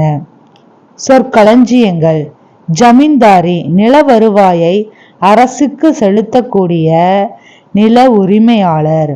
ஜமீன்தாரி முறைங்கிறது நில வருவாயை அரசுக்கு செலுத்தக்கூடிய நில உரிமையாளர். மகள்வாரி முறை நில வருவாயை நிர்வகிக்கக்கூடிய கிராம மக்களான குழு. ரயத்வாரி முறை நிலத்தை பயன்படுத்துதல் மற்றும் கட்டுப்படுத்துதல் முறைகளை நிலத்தை உழுபவரே பெற்றிருத்தல். பசுமை புரட்சி விவசாய முறைகளை நவீன தொழில்நுட்ப முறையில் புதுப்பித்தல். பொதுத்துறை வங்கி பெருவாரியான பங்குகளை அரசாங்கமே வைத்திருக்கக்கூடிய வங்கி. தனியார் துறை வங்கி பெருவாரியான பங்குகள் தனியார் கழகங்கள், நிறுவனங்கள் மற்றும் தனிநபர்கள் வசம் இருப்பது. தேசியமயமாதல் தனியார் சொத்துக்கள் மற்றும் உரிமைகளை அரசாங்கத்தின் உரிமைக்கு மாற்றுதல். மனித மேம்பாட்டு குறியீட்டு எண் மனித மேம்பாட்டை தரமிட காரணமாக உள்ள வாழ்வியல் எதிர்பார்ப்பு, கல்வி, தனிநபர் வருமானம் போன்ற புள்ளியியல் விவரங்களின் மூலம் கணக்கிடப்படும் குறியீட்டெண். வாழ்க்கை தர குறியீட்டெண் PQLI வாழ்க்கையின் தரத்தினை ஒரு நாட்டின் நல்ல நிலைமையை அளவிட உதவும் ஓர் அளவுகோல். நன்றி.